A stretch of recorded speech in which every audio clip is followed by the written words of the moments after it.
എല്ലാവർക്കും അടികിട്ടിയ മത്സരത്തിൽ സ്പിന്നറായ നൂർ അഹമ്മദ് 4 ഓവറിൽ 21 റൺസ് മാത്രമേ വഴങ്ങിയിരുന്നുള്ളൂ എന്ന് കൂടി ഓർക്കുക. ചെന്നൈയുടെ വിക്കറ്റ് വേട്ടക്കാരിൽ മുന്നിലുള്ള അൻഷൽ കംബോജിനെതിരെ കൃത്യമായ ഹോംവർക്കുമായാണ് ലക്നൗ ഇറങ്ങിയത്.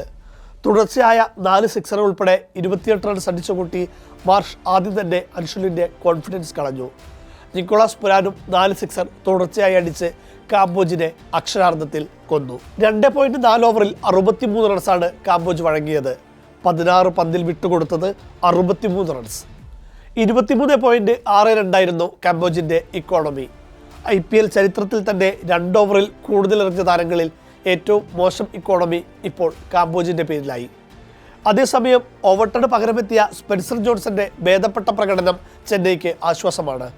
സീസണിലെ ആദ്യ മത്സരത്തിനിറങ്ങിയ സ്പെൻസർ 4 ഓവറിൽ 39 റൺസിന് ഒരു വിക്കറ്റ് എടുത്തിരുന്നു.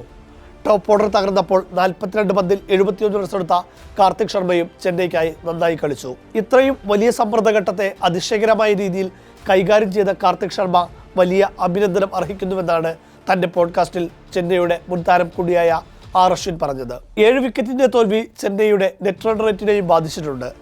6-ൽ നിന്നും അവസാന 4-ലേക്ക് എത്താൻ ചെന്നൈക്ക് ശേഷിച്ച 2 മത്സരവും ജയിക്കണം. ചെന്നൈക്ക് ഇപ്പോൾ 12 പോയിന്റാണുള്ളത്. 12 മത്സരങ്ങളിൽ 6 എണ്ണം ജയിച്ചു, 6 എണ്ണം തോറ്റു. ബാക്കിയുള്ള 2 കളി ജയിച്ചാൽ ചെന്നൈക്ക് പരമാവധി 16 പോയിന്റ് ആകും. സാധാരണയായി 16 പോയിന്റ് നേടിയാൽ പ്ലേ ഓഫിൽ എത്താമെന്നതാണ് ഇതുവരെയുള്ള IPL-ലെ ചരിത്രം. പക്ഷേ ഒന്നിലേറെ ടീമുകൾ 16 പോയിന്റ് വീതം നേടിയാൽ run rate നിർണായകമാകും.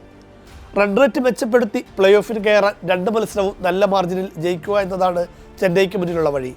Sunrisers Hyderabad, Gujarat Titans ടീമുകളുമായാണ് ചെന്നൈക്ക് ഇനി കളിക്കാനുള്ളതെന്ന് അറിയുമ്പോഴാണ് ആരാധകരുടെ ചങ്കിടി പേറുന്നത്. പട്ടികയിൽ ആദ്യ 2 സ്ഥാനത്തുള്ള റോയൽ ചലഞ്ചേഴ്സ് ബാംഗ്ലൂരും ഗുജറാത്ത് ടൈറ്റൻസും 16 പോയിന്റ് വീതം നേടി പ്ലേ ഓഫിൻ്റെ വാതിൽക്കലാണ്. 14 പോയിന്റുമായി ഹൈദരാബാദ് 3-ാമതും 13 പോയിന്റുള്ള പഞ്ചാബ് 4-ാമതുമാണ്. രാജസ്ഥാന് 12 പോയിന്റുണ്ട്. ഒരു മത്സരം കുറച്ചാണ് രാജസ്ഥാൻ കളിച്ചതും. പഞ്ചാബും രാജസ്ഥാനുമാകും CSKയുടെ മോഹത്തിന് വിലങ്ങുതടിയാവുക.